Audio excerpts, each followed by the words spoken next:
If you've watched nearly as much South Park as I have, you probably know just how many people can die in a single episode. So what about South Park's bigger, longer, and uncut movie? Well...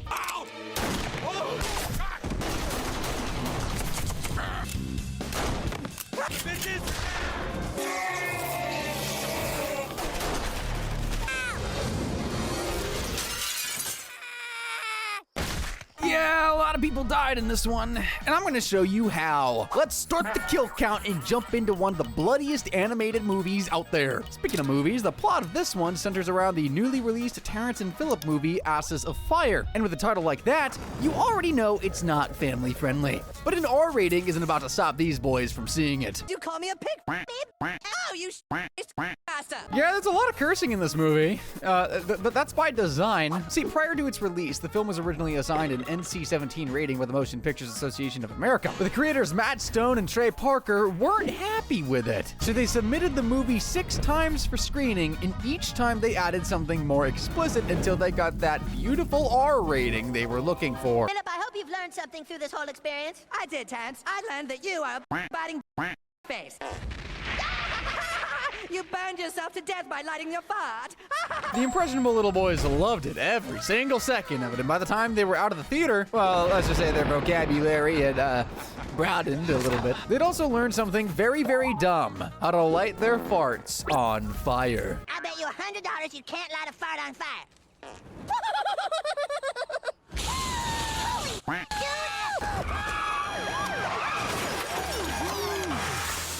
Not quite dead yet, though. Kenny somehow survives all of that and is rushed to the hospital. But with the kind of doctors you get in South Park, he's gonna wish he did die. We just called the parents. Oh, dude, now our mom's gonna find out we went to the Terrence and Phillip movie again. We have precious little time left, people. We're gonna lose him soon. Doctor, his heart stopped. Let's get it out of there. A few hours later, and Kenny survives. For a kid that dies pretty much every day, he's pretty resilient. There's just one tiny, eensy-weensy bit of bad news, though. Son, I have some bad news. We accidentally replaced your heart with a baked potato. You have about 3 seconds to live. Weak, dude. So Kenny's dead now. Like, for real this time. And that's the first death on the kill count. The boys get caught for going to the Terrence and Phillip movie and get grounded. But the worst part, this little fricker ain't going to heaven.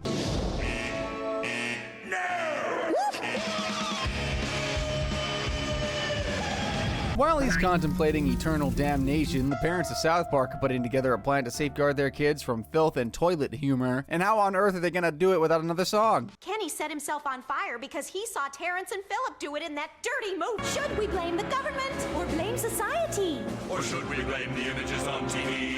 No, blame Canada! Blame Canada indeed, with their beady little eyes and flapping heads so full of lies. Hey, her words, not mine. The parents come together to form Mothers Against Canada, and hey, remember how Kenny set himself on fire?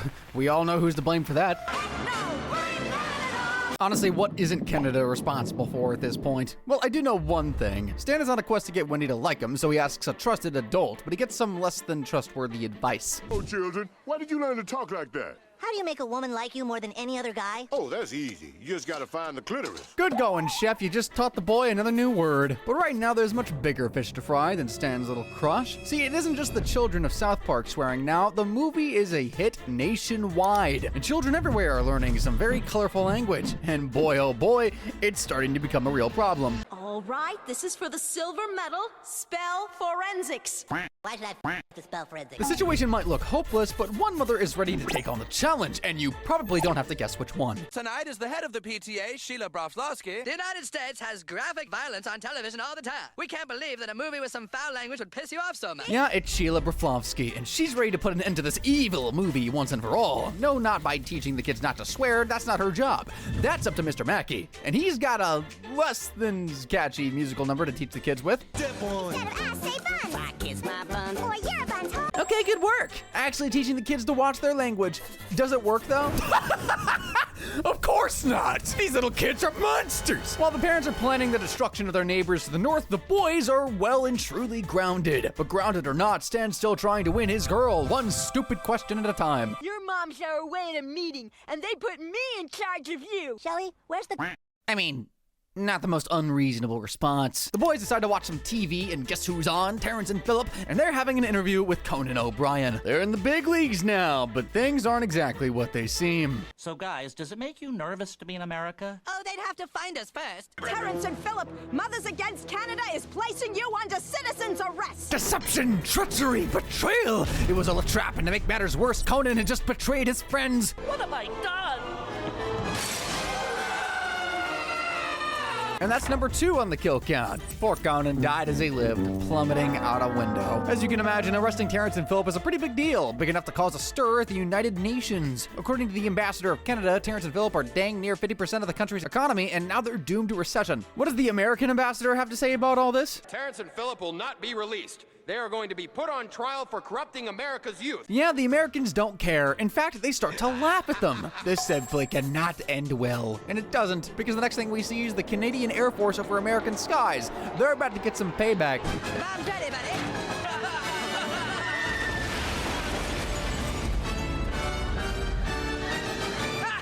You missed me!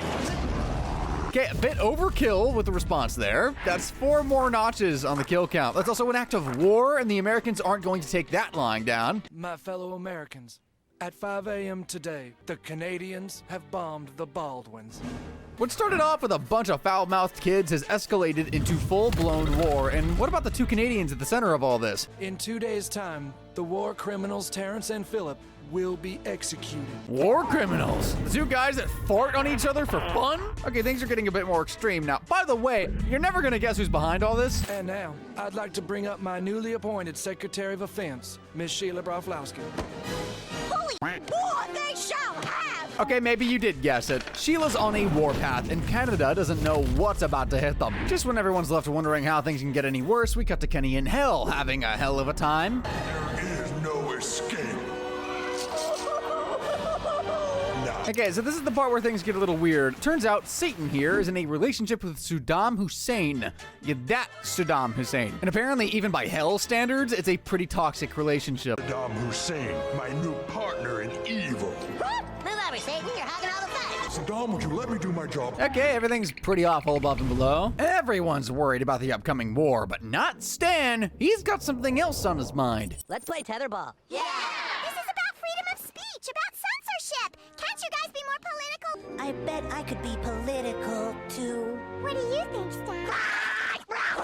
Minus 10 million aura right there, brother. Get it together. While all that's going on, Mothers Against Canada are holding their latest meeting. This time they're ready to stamp out potty mouth behavior forever, and they've got a new invention that'll do just that. It is placed under the child's skin, where it emits a small shock of electricity whenever an obscenity is uttered. Why even bother teaching your kids when you can just chip them? Just electrocute the little frickers. That's what I say. So who are they gonna test this V-chip out on? Why, the most foul-mouthed kid in town, of course. Now I want you to say horse. Hush for that. Now I'd like you to say big floppy donkey. No! Success! The child doesn't want to swear! I mean, let's be fair, Cartman 100% deserved that. Now, the parents plan on chipping every single one of their kids. Someone needs to start handing out these Parent of the Year awards. Stat! Chipping aside, something worse is going on up north. The Americans have crossed the border, and Canada is under fire. A full-scale attack has been launched on Toronto. The American government is rounding up all citizens that have any Canadian blood and putting them into camp. The war is barely started, and we already have 3 on-screen deaths. That's 3 more for the kill count. The Canadians also blew up the Arquettes and are now getting carted off to concentration camps. No doubt more people also died there, but those deaths are off screen, so they don't make it to the kill count. But everything's about to get a lot worse for everybody. Turns out this is no ordinary war. Things are about to get biblical. According to Satan, this war will herald the end of days. Fall of an empire, the coming of a comet. And now, when the blood of these Canadians touches American soil, it will be our time to rise. Back topside, the kids are trying to rally together to stop the war and save Terrence and Phillip, but Stan's still on his quest, and they decide to take a quick detour and search for the clitoris online. That goes exactly as well as you think. Hold on. Whoa, is it Cartman's mom? What's she doing now? Okie dokie. Now that is some grade A childhood trauma right there. With that out of the way, the boys plan a secret meeting that night. La Resistance is forming! But before Cartman can sneak out, he gets a little visitor. Satan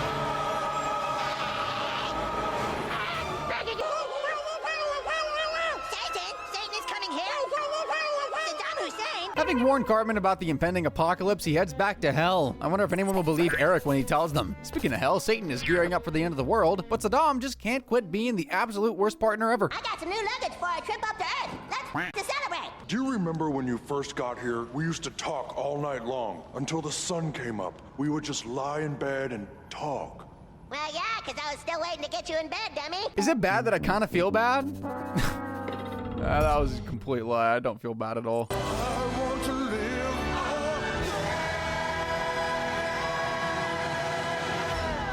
The pipes on Satan, though. How on earth are Trey Parker and Matt Stone so fracking good at voices and singing? Don't even ask me who's doing the singing here. Fun fact, if you check out the credits, Satan and Saddam Hussein are apparently voiced by themselves. Yeah. Back up top, the boys are ready for their first resistance meeting, but Cartman's got some urgent news. I don't think Kenny is dead. I saw him in my room. I know, Cartman, I know. I see Kenny every day, on the face of every child. Now, these boys are little sociopaths. Before Cartman can properly tell them about the incoming doom, a bunch of kids show up and they get down to planning. Terrence and Philip are being held at the concentration camp. The Army's gonna put on a USO show to boost morale for the war, complete with fun hosts, celebrity appearances, and the live execution of Terrence and Philip. And all that is gonna go down tomorrow, so they've gotta act now, and they gotta act quick. Meet me at the rendezvous point at precisely 10 p.m. Sneaking into the show and breaking out Terrence and Philip will be the most dangerous part. So I'll go myself. We started La Resistance. We'll get Terrence and Philip and meet you at the rendezvous point. While the boys plan the big breakout, the Army is making plans of their own. They're finally going to turn this little skirmish into a full-fledged assault, and they've got a hell of a plan to pull it off. You will be the all-important first attack wave, which we will call Operation Human Shield. Yeah, I think I know where this is going. Battalion 14, you are Operation Get Behind the Dark. Are there any questions, men? Yes, soldier. Have you ever heard of the Emancipation Proclamation? Let's try not to be too surprised now. This is still South Park we're watching. The projector starts to malfunction and the general is pissed. And I mean pissed. He gets Bill Gates out there to explain himself. Windows 98. Get Bill Gates in here. You told us Windows 98 would be faster and more efficient with better access to the internet. Oh, that was an unexpected addition to the kill count. And with that kill, things start to escalate even further. And since this is a musical, everybody starts to break out into song. The resistance sings of revolution, and even Satan gets in on it. And Terrence and Philip, well, they're still as foul-mouthed as ever.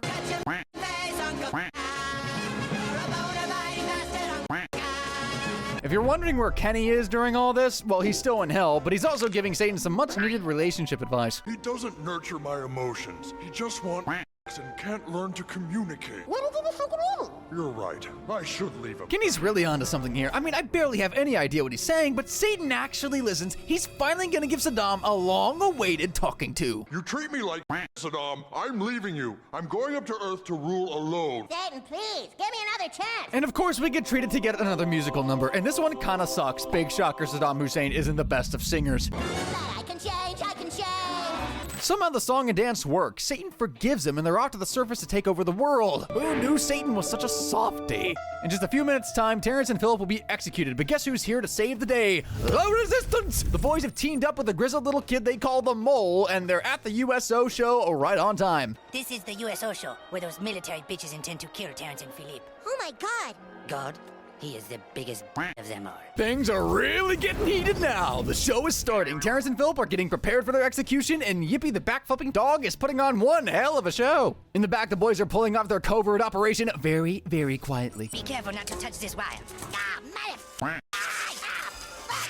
Well, about as quietly as Eric will let them. They reach a dead end and they have no choice but to dig. But even now, in the middle of such a massive operation, Stan still has one burning question on his mind. Hey, Mole, do you know where the is? The what? The I have to find the so I can get this windy girl to like me again. You need to stop thinking with your Seriously, Stan, focus. They make it to the back and strategize. Here's the plan. Stan and Kyle get near the stage and stall the show for as long as they can, and whilst they do that, the Mole rescues the prisoners. As for Cartman, all he has to do is switch off the alarms right on time so the Mole doesn't get attacked by guard dogs. And if anything goes wrong, they make a sound like a dying giraffe. Whatever the hell that sounds like. It's a crazy plan, but it might just work. Be careful, dude. Careful? Was my mother careful when she stabbed me in the heart with a clothes hanger while I was still in the womb? Okay, moving on. The plan was going great. The boys stalled the show by getting Big Gay Al to break into song. Another song, yes. Unfortunately, Cartman messes things up. Big shocker, because who else was gonna mess it up?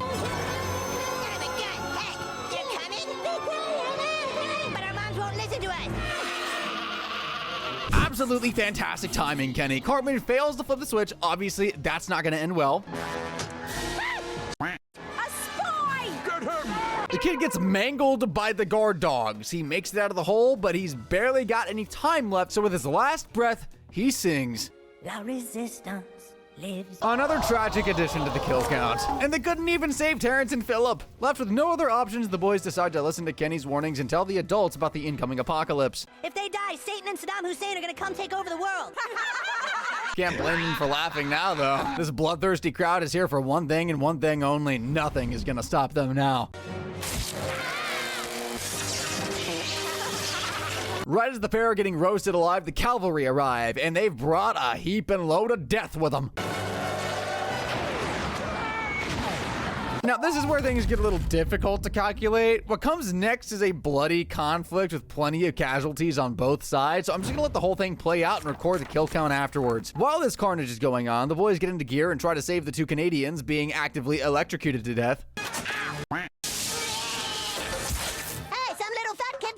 Cartman does something right for once and saves the two of them, but this battlefield is not exactly safe, and it's definitely no place for tiny little children, that's for sure. Stan gets absolutely rocked, and in his delirious state, he finds it.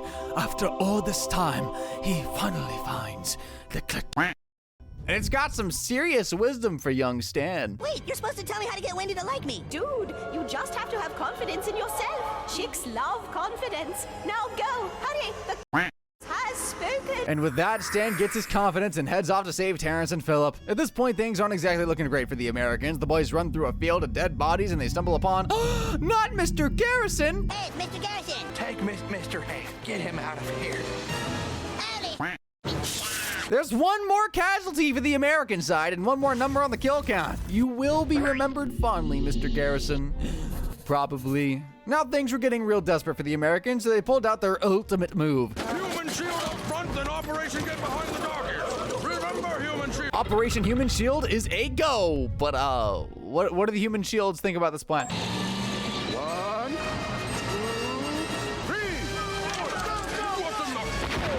3. Well, that's a well-executed plan. The Mothers Against Canada see the absolute carnage they've caused, and they start to think that, maybe we're the bad guys. We wanted our children to be brought up in a smut-free environment. For God's sake, Sheila, we're going to get them killed. Sheila isn't convinced, though. Nah, she's still on that war path. Terrence and Philip, who, by the way, are pretty terrible at escaping, get cornered and are now once again facing certain doom. That's when the kids show up. La resistance is here, and Kyle is finally ready to stand up to his mom. Kyle! I'm not gonna let you kill them, Mom. What? Kyle doesn't just stand up to his mom, he owns up to his own actions and tells his mother what's what. You never took the time to talk to me. You go off and blame everybody else, but I'm the one to blame. It's just beautiful, man. Absolutely touching speech. But remember when I said Sheila was on a warpath?